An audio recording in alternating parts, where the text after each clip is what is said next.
Mami. Waalaikumsalam. Bagaimana kabar Mami hari ini? Alhamdulillah sehat. Alhamdulillah. Hilda mohon izin ini Mami mengganggu waktu Mami sedikit. Ingin mewawancarai Mami, bisa ya Mi? Boleh.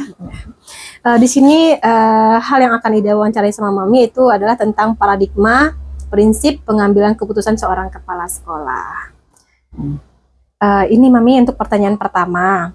Selama ini, bagaimana Mami dapat mengidentifikasi kasus-kasus yang merupakan dilema etika atau bujukan moral? Oke.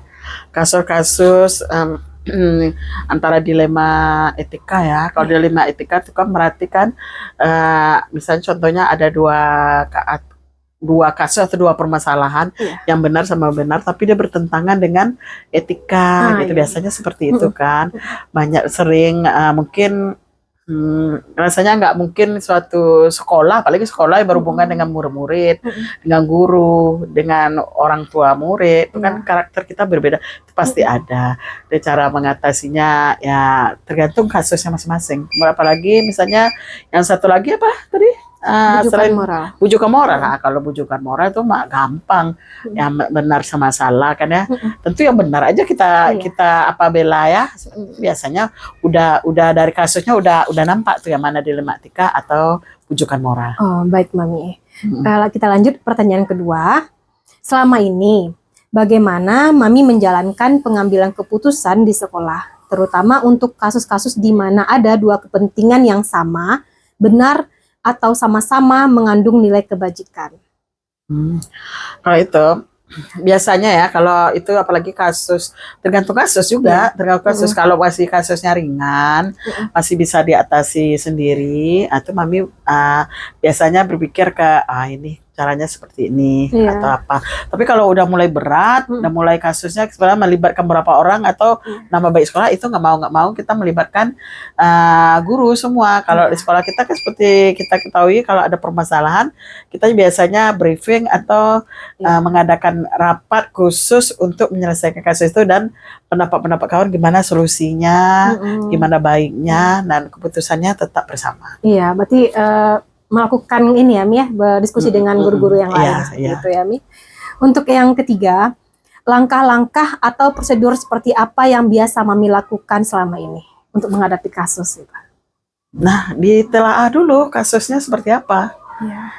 Kasusnya tuh apa, kira-kira ini kasus kalau nggak diselesaikan cepat, apa makin melebar atau masalah, atau misalnya kasus itu masih ringan. Kalau masih ringan masih bisa face to face, masih bisa gitu kan ya. Tergantung juga kasusnya gimana. Penyelesaian setiap kasus di sekolah memang harus wajib diselesaikan. Cuma caranya aja, bagaimana caranya. Kalau ringan tentu otomatis cepat. Kalau misalnya agak berat, tentu perlu pertimbangan. Kemudian jelas komunikasi, itu yang terpenting. Baik Mami, berarti itu ini ya Mi, kita lihat dulu gimana masalah kasusnya ya. Pertanyaan berikutnya, hal-hal apa saja yang selama ini Mami anggap efektif dalam pengambilan keputusan pada kasus-kasus dilema etika? Jadi hal yang anggap efektif lah, oh ini efektif nih untuk diambil dalam permasalahan gitu. Permasalahannya pengambil keputusan dilema etika ya. Kalau efektif itu memang biasanya dikomunikasikan dulu, memang dibicarakan bersama. Kayaknya misalnya nanti seandainya diputuskan, misalnya Mami memutuskan sendiri, ternyata ini contoh ya, kalau seandainya itu melibatkan guru ya, atau melibatkan, rasanya memang kuncinya memang bersama juga. Bagusnya memang suatu keputusan itu harus dibicarakan dulu, efeknya kemana gitu kan. Jadi tidak merugikan siapa-siapa, penting penyelesaian masalahnya cepat selesainya, dan dua pihak atau apa pihak pun rasanya bisa nyaman atau menerima keputusan kita. Berarti tidak ada yang dirugikan ya. Baik, pertanyaan berikut, hal-hal apa saja yang selama ini merupakan tantangan dalam pengambilan keputusan pada kasus-kasus dilema etika? Berarti tantangan yang Mami hadapi lah selama ini dalam kasus itu. Nah, tantangannya ya pasti ya, Pak. Tantangan itu ketidakmengertian orang, Ya. tidak mengertian, kemudian lagi kurangnya mungkin ya, kurangnya pengetahuan bisa jadi. Iya, itu bisa ya, Mi. Kemudian lagi egonya, dia beranggapan dia benar aja kan. Kemudian lagi ada tipikal orang, misalnya dia diberitahu, misalnya dia diberitahu dia tersinggung, seperti itu, gitu. nggak terima. Tapi kalau misalnya orang yang misalnya bisa diberitahu, mereka menerima, kemudian dia menganggap itu sebagai pembelajaran di dalam kehidupan. Nah, itu yang apa? Tapi selama ini semenjak Mami di sini ya, Insya Allah untuk yang kasus berat kali yang kira-kira rasanya udah sampai kok mana nggak ada. Biasa kan udah berapa lama di sini kan kasus kita masih alhamdulillah masih bisa diatasi. Masih bisa diatasi ya.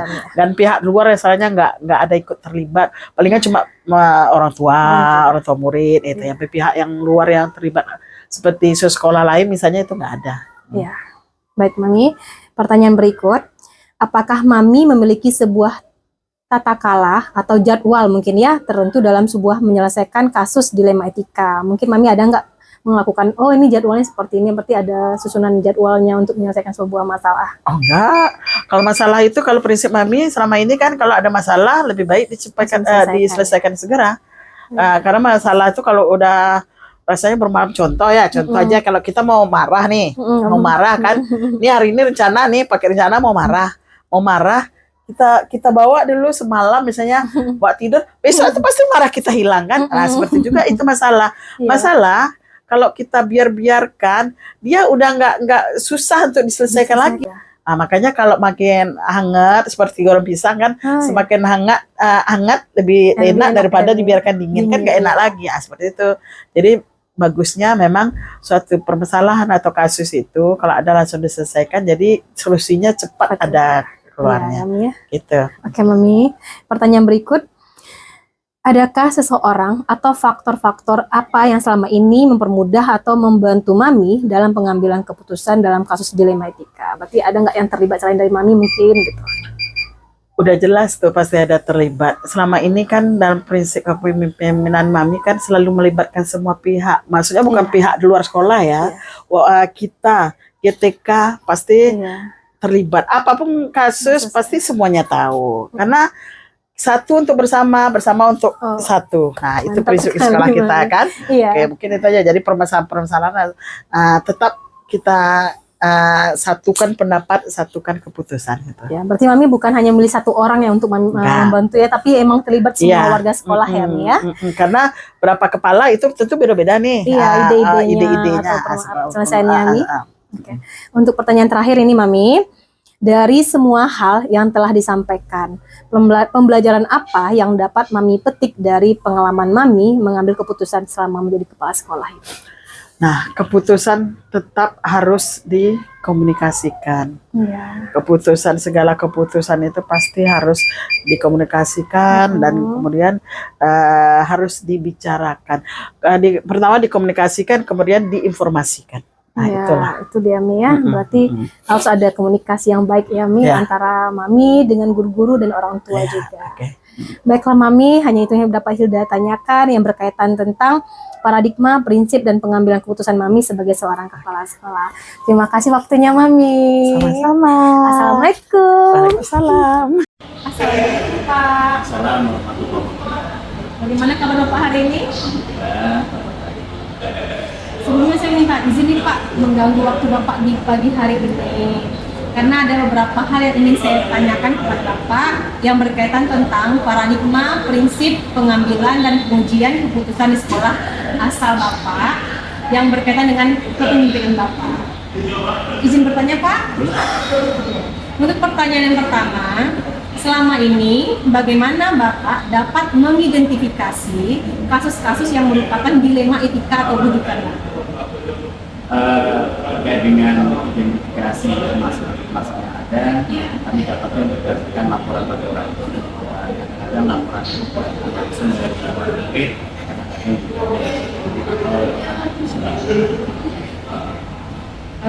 pertanyaan kedua ya Pak, kita lanjut aja. selama ini bagaimana Bapak menjalankan pengambilan keputusan di sekolah, terutama untuk kasus-kasus di mana ada dua kepentingan yang sama, benar atau sama-sama yang mengandung nilai kebijakan? Ketika kami mengambil sebuah keputusan, kami biasanya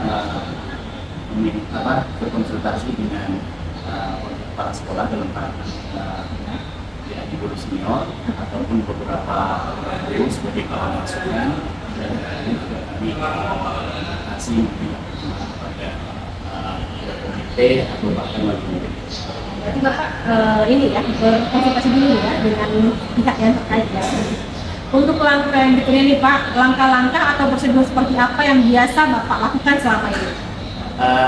Biasanya langkah-langkah yang kami ambil setelah kami mendapatkan laporan, kami memanggil pihak-pihak yang terkait dengan ini, dan kemudian setelah kami memanggil, kami menyerahkan keterangan dari pihak pelapor maupun pelapor, dan kemudian kami mencoba menentukan masalahnya. Ya Pak ya. Yang pertanyaan berikut, hal apa saja yang selama ini Bapak anggap efektif dalam pengambilan keputusan pada kasus yang Bapak? Terkait dengan keefektifan itu adalah yang berkaitan dengan tentu yang lebih mudah untuk kita segera kita selesaikan. Dan biasanya itu berkaitan ini yang masih ada kaitan-kaitan dengan pelajaran. Baik Pak, lanjut pertanyaan berikutnya.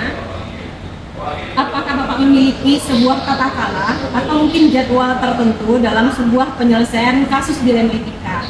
Atau mungkin Bapak langsung menyelesaikan di tempat atau memilih sebuah jadwal untuk menyelesaikan masalah tersebut? Semuanya itu situasional dan profesional. Kalau memang sekiranya bisa ditunda, mungkin melihat sesuai dengan mungkin kesempatan. Tapi kalau sekiranya tidak bisa ditunda, maka sesegera itu bisa diselesaikan. Segera diselesaikan ya Pak ya. Untuk pertanyaan berikut, adakah seseorang atau mungkin faktor yang selama ini yang mempermudah atau membantu Bapak dalam pengambilan keputusan dilema itu? Ketika beberapa permasalahan itu ada beberapa yang senantiasa mendampingi dan membantu kami, yakni termasuk di dalamnya ada kepala sekolah dan atau di sini biasanya mereka guru-guru senior, dan juga kadang-kadang juga kita tidak lepas minta pertimbangan dari wali murid yang biasa membantu. Berarti ada kolaborasi di sana ya Pak ya. Untuk pertanyaan terakhir, dari semua hal yang telah disampaikan tadi, pembelajaran apa yang dapat Bapak petik dari pengambilan keputusan dilema ini? Pembelajaran penting yang bisa kita ambil adalah jangan pernah kita menunda sebuah masalah yang sedang kita hadapi, dan untuk segera menyelesaikannya. Oke, seperti itu ya Pak. Ya. Terima kasih, saya sudah mengambil waktu Bapak, dan terima kasih untuk semua jawaban Oke, Bapak. sama-sama. Saya izin pamit ya Pak. Siap. Assalamualaikum.